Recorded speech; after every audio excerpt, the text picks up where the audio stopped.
Hello दोस्तों, नमस्कार। तो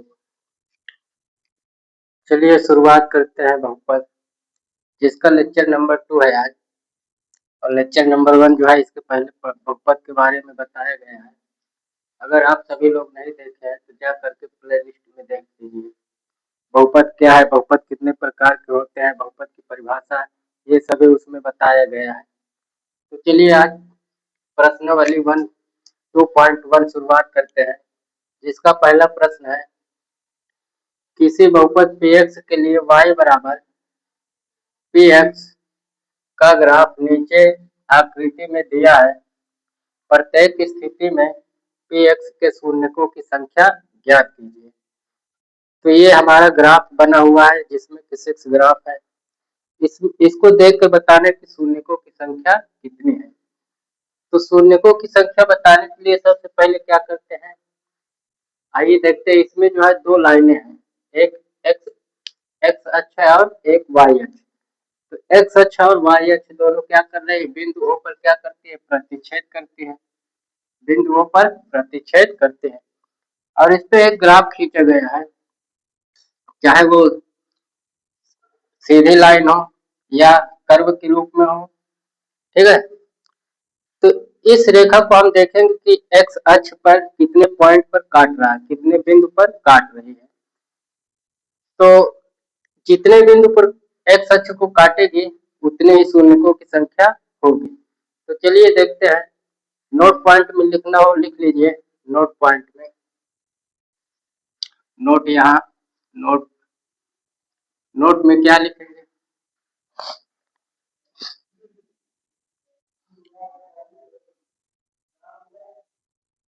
वे वे लाइन या वक्र, वे लाइन या वक्र जो एक्स अक्ष को एक्स अक्ष को एक्स अक्ष को जितने बिंदु पर जितने बिंदु पर काटते हैं काटते हैं उतने ही शून्यकों की संख्या होगी। शून्यकों की संख्या होगी। तो आइए देखते हैं शून्यकों की संख्या कितनी है यहाँ। तो इसमें देखिए पहला ग्राफ क्या है, ये एक्स अक्ष है और ये वाई अक्ष। तो एक्स अक्ष को जो है ये रेखा है, ये लाइन है। ये लाइन जो है एक्स अक्ष को कहीं पर भी क्या कर रहे हैं, प्रतिच्छेद नहीं कर रहे, अर्थात काट नहीं रहे हैं। इसलिए तो यहाँ क्या लिखेंगे, क्योंकि लाइन एक्स अक्ष को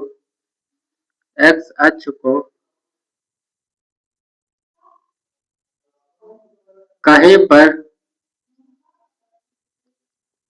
काटती नहीं है, इसलिए शून्यकों की संख्या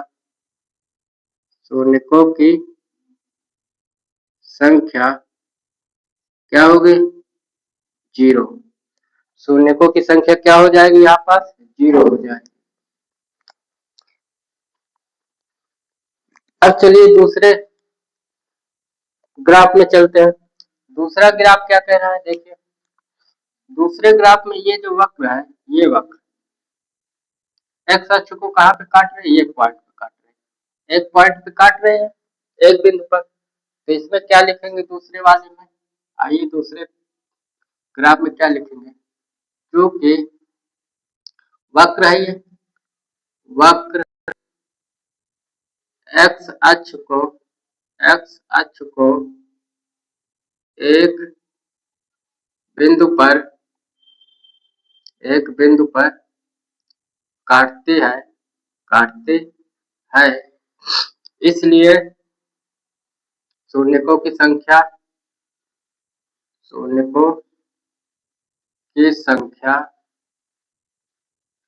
बराबर 1 होगी।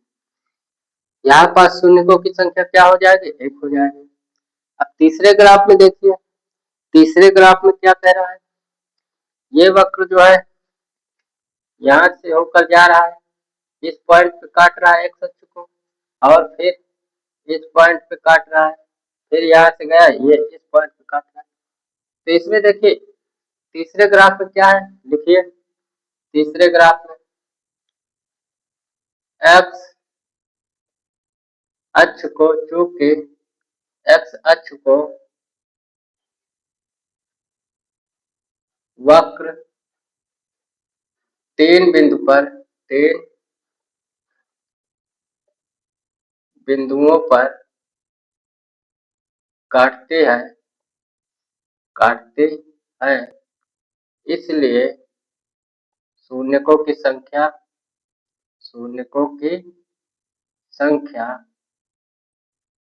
कितनी हो जाएगी? यहाँ 3 हो जाएगी। ठीक है दोस्तों, समझ में आ रहा है? अगर यदि समझ में आ रहा है तो हमारे चैनल को एक बार शेयर कर दीजिए अपने दोस्तों के पास। चलिए ग्राफ चौथा देखते हैं। चौथा नंबर क्या है? इसमें देखिए ये वक्र बना हुआ है जो कि एक्स अक्ष को एक बिंदु और 2 बिंदुओं पर काट रहे हैं। तो यहाँ क्या लिखेंगे? क्योंकि वक्र एक्स अक्ष को 2 बिंदुओं पर काटते हैं, इसलिए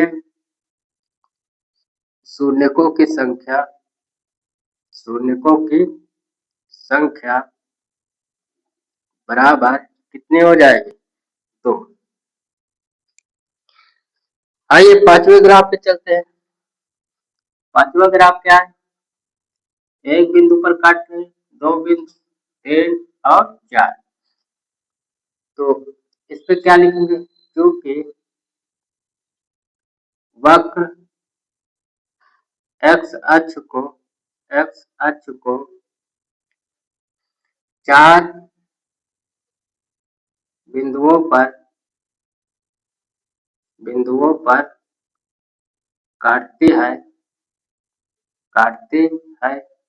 इसलिए शून्यकों की संख्या कितनी हो जाएगी? इसमें शून्यकों की संख्या बराबर कितना? 4। तो चलिए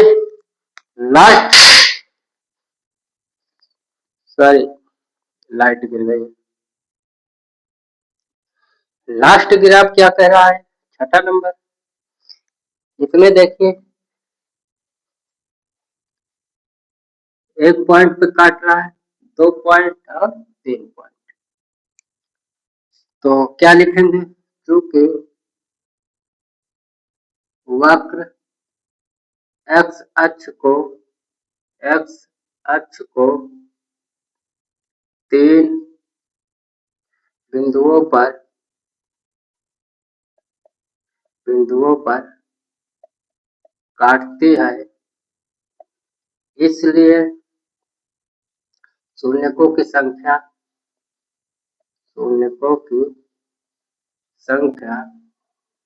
बराबर कितनी हो जाएगी? 3। तो उम्मीद है कि ये समझ में आ गया होगा। तो अब हम मिलते हैं अगले लेक्चर में 2.2। तब तक के लिए धन्यवाद। अगर यदि आप लोगों को जो है हमारा प्रश्न अच्छा लग रहा है तो शेयर जरूर करिए। चलिए जय हिंद।